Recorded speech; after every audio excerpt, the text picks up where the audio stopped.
Everything seemed to be going smoothly with both my job and family life. So how did it come to this? John, I'll get straight to the point. Can you quit the company?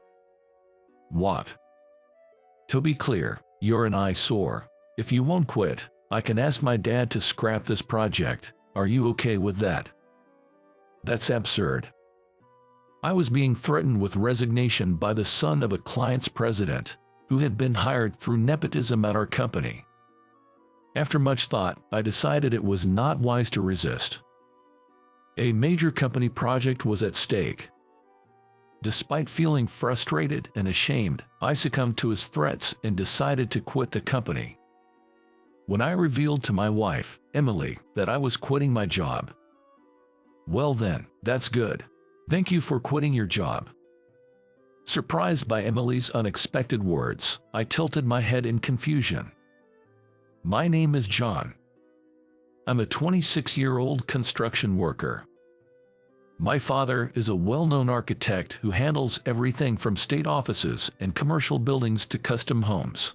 And my mother works as an interior coordinator, partnering in my father's architectural firm. Growing up in a family of architects, I was captivated by the allure of architecture from an early age. Even when taken to museums, I was more interested in the structure and architectural styles of the buildings than the exhibits themselves. I loved looking at my parents' work and flipping through the vast collection of architectural materials and photos at their workplace. I dreamed of someday doing this kind of work myself.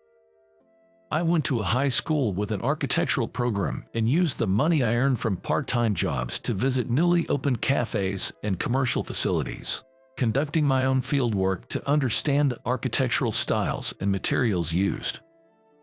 After graduating from high school, eager to get involved in architecture as soon as possible, I decided against attending university, as my parents had suggested, and instead joined a major construction company in my hometown. Since joining the company at 18, I've spent 6 years working tirelessly on-site every day. Through my work, I've steadily accumulated practical knowledge and experience necessary for architecture, such as construction work, reading blueprints, and using equipment. I'm satisfied with my career. While working, I've never stopped studying architecture. I want to one day create buildings that I've designed myself. That's the dream I've been tirelessly pursuing. I may be a dull man who sweats through physical labor every day and spends his evenings buried in studies, but I have the love and support of my dear wife. I fell in love at first sight with her 3 years ago when she was working for one of our clients. After a relentless pursuit, we started dating and were happily married last year. Now, she wakes up early every morning to make lunch for me, who works on site. She's an excellent cook, practically a professional. My colleagues are envious of my beautiful Emily's lunchboxes, and I eat lunch with great pride. Sometimes, I forget my precious lunchbox, and a few times a month, she brings it to the site for me. It's not that I want to brag about my adorable wife, not at all. Then, on a day when both my home and work life were going smoothly, at Lumina Construction, where I work, the son of President Thompson from our major client, a general contractor, was set to join the company. He is a 25-year-old named Michael, who graduated from a university's architecture program and passed the first-class architect exam. He was hired after President Thompson requested us to provide him with the practical experience needed for his license registration. We all welcomed the young first-class architect with open arms, but it turned out he was an unbearable individual who flaunted his status as the son of a client's president and behaved arrogantly. Despite this, my colleagues tried to be considerate, engaging him in conversation and teaching him about our work. But Michael's attitude worsened day by day, making increasingly disruptive comments. Michael, about the meaning for the upcoming site. The site? I'm a first-class architect, you know. Why do I have to do site work? Why? Because you need practical experience, right? You need to work on construction facilities and actually work on site. It's fine. After all, I've passed the exam. Besides, if you keep nagging me, I'll tell my dad and have you fired. Don't talk to me so casually. But President Brighton has instructed us to. Annoying. I'm really going to tell on you. That's not fair. Just handle the site work among yourselves. I'm busy with design work, so I'm leaving now. In this manner, Michael utterly detested on-site work, looking down on colleagues, senior employees, and even supervisors. Moreover, as the son of the president of a major general contractor client, everyone treated him like a delicate matter, unable to say what they really wanted, creating a tense atmosphere in the company. Amidst this tension, a construction project group for a significant enterprise was launched within the company. The task was a significant project, the construction of a large corporation's headquarters building. This involved demolishing an old building in front of the station and constructing a new mixed-use building directly connected to the station, which includes offices and commercial facilities. I was also chosen to be part of the group and was highly motivated. The group was set to proceed with the work with 10 members. Michael was among them. From the beginning, Michael was enthusiastic about this glamorous big project, asserting right off the bat that he would take the lead in the design. I'll be the design leader, so please divide up the detailed structural calculations and other miscellaneous tasks among yourselves. I'll handle the architectural design, so no input is needed, thank you. Are you going to do it alone? It's a big project, are you sure you can handle it? Of course, after all, I am a first-class architect. I have plenty of ideas stocked up from my university days, so it'll be a breeze. Really? Enough, will you? Do you think it's okay to say that to me? I'm just worried. That's none of your concern. Initially, Michael was full of confidence, working on the building's design, but the situation gradually became more ominous. This was because every design Michael submitted to the client was consistently rejected. It seemed the client's desired concept and Michael's designs were completely misaligned, leading to the client's patience running thin. It was even mentioned that if Michael's next presentation didn't succeed, they would consider hiring another construction company. Feeling cornered, Michael spent all day at his desk and computer, seemingly stuck and unable to make progress. However, since he had so boldly claimed he would handle it alone, others hesitated to offer help. As the presentation day loomed and Michael sat at his desk with a sense of desperation, I decided to offer some advice. Michael, about the concept the client wants. What? Do you have a good idea? Contrary to my expectations of resistance, he seemed open to my suggestions. He must have been feeling desperate. Well, what about incorporating nature into the office space, like creating meeting areas with wooden partitions and lattices, planting trees in between, or designing the staircase in a spiral to add a sense of space? That makes sense. Since they didn't like the typical office design from before, maybe boldly using wood to make people wonder if it's really an office might work. I've drawn up some plans like this. Can I see them? This looks good. Really? For the entrance? Michael listened intently, looking over the design plans I showed him. He then pleaded for the date of the design, and as a group member, I gladly agreed. Eventually, the presentation, based almost entirely on my design, was highly praised by the client. I was relieved that Lumina Construction secured this major project. Moreover, I was particularly proud that my design was adopted. That's an excellent design, Michael. The previous proposals were disappointing, but this time you've perfectly reflected our wishes.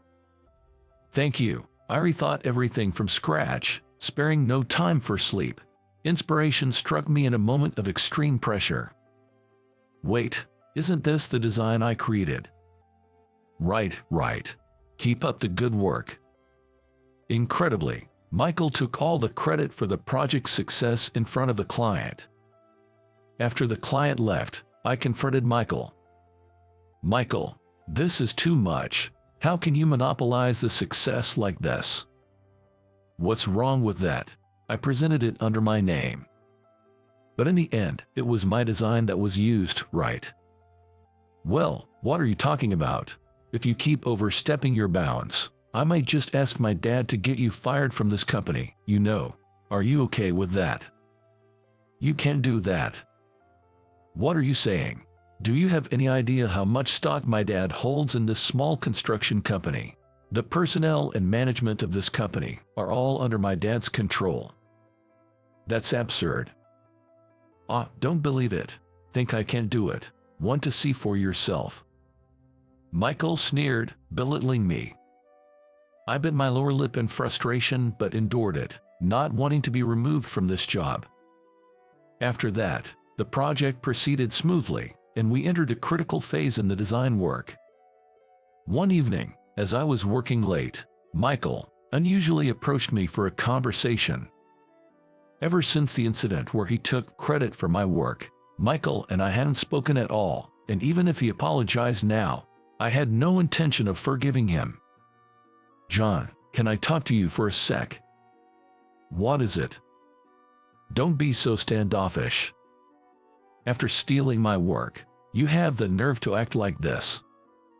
Wow, you really hold a grudge, huh? Anyway, that's not important. To cut to the chase, can you quit the company? What? Are you hard of hearing? I said, quit the company. If you don't, I might just ask my dad to scrap this project, you know. If the project gets scrapped, you'd be in trouble, right? Idiot. I'm the son of president. I'm just here for training and to build my resume. If this big project gets scrapped, it's the people of this company who will suffer, not me. If you quit, everyone else won't have to be left in the lurch. What will you do? That's despicable. What do you gain from doing this? You're an eyesore. A lowly high school graduate doing site work, acting all high and mighty towards me. A university graduate and first-class architect. It was so annoying. I just want you gone from my sight. That's ridiculous. Then, please submit your resignation tomorrow. However, I was dumbfounded by the unexpected turn of the conversation. Michael might have noticed my anger towards him and feared that it would somehow come out that he stole the project's success. Dealing with Michael started to feel absurd. If I stay here, Michael might throw a tantrum and actually scrap the project. That would be too regrettable. I managed to design the building I aimed for, even though it didn't end up being credited to me. I absolutely want to see it completed. Besides, I can achieve my dreams even if it's not with this company. After a night of agonizing, I decided to quit the company. Worried that my resolve might waver, I decided to discuss it with Emily after submitting my resignation. The next day, my boss was surprised and concerned when I submitted my resignation, but after explaining the situation, he understood and supported my decision. I also said my farewells to the project group members. Among them, a good senior colleague named Derek said, "Thank you for quitting," and patted my shoulder in a comforting manner. Surprised by his words, I looked at Derek's face, which seemed serious despite his smile, but I couldn't bring myself to ask again and just thanked him before parting ways. After organizing my things at the company, I went home and told Emily about my resignation. Actually, I quit my job today. I made the decision without telling you, and I'm really sorry. Why are you apologizing? Huh? Actually, it was the right decision. Thank you for quitting. Following Derek, even Emily thanked me for quitting my job, leaving me completely bewildered. Emily then smiled warmly and shared something with me. A few days later, I received a direct call from the client of the building construction on my cell phone, leading to an unexpected summons back to the company I had resigned from. Rushing to the company and being led to the designated meeting room, I found Michael sweating profusely and looking down, a distinguished middle-aged man in a fine suit, and the familiar building construction client's representative. John, we've been waiting for you. What's going on? I'm terribly sorry, but I've resigned. We've heard everything. Absolutely unacceptable. Actually, we've been having trouble getting clear answers from Michael here regarding the building's design. I see. To top it off, he submitted proposals that completely ignored the concept we had approved, creating utter chaos. When pressed, it turned out that you were the one who had created that brilliant design. We've called you here because we desperately want to see that building completed based on your design. We need your expertise, John. I glanced at Michael, who had turned pale and shrunk in size behind the client. His previously arrogant demeanor had completely changed, and he now looked like he was on the verge of tears, sitting on the floor. John, I'm truly sorry. It's too late for that now. Please, don't say that. Help me. What? You were the one acting all high and mighty because you're a president's son, saying your job was safe even if the project failed. Why are you saying this now? Well, that's because. You fool. How dare you say such things? I've reached my limit this time. You talked about scrapping the project. Do you have any idea how important Lumina Construction is as a client to my company? This project is actually being carried out by us. Eek. I just thought we were a mere subcontractor. Subcontractor or not, every business partner is valuable in completing the same work. Do you have any idea how ashamed I felt hearing about all the trouble you've caused at Lumina Construction, where I pleaded for you to be trained? I'm sorry. Please forgive me, Dad. This time, I won't forgive you. We're done. Michael tearfully apologized and clung to his father, following the disownment declaration. Unbeknownst to many, Emily worked for the construction company managed by Michael's father. She served as the executive secretary, essentially supporting Michael's father's company. Moreover, they shared a close relationship, more akin to a father and daughter than a boss and secretary, often sharing homemade lunches. Emily had been contemplating whether to inform her boss about Michael's arrogant behavior, credit theft, condescension, and neglect of site work based on the stories I shared. However, my resignation prompted her to reveal everything to Michael's father.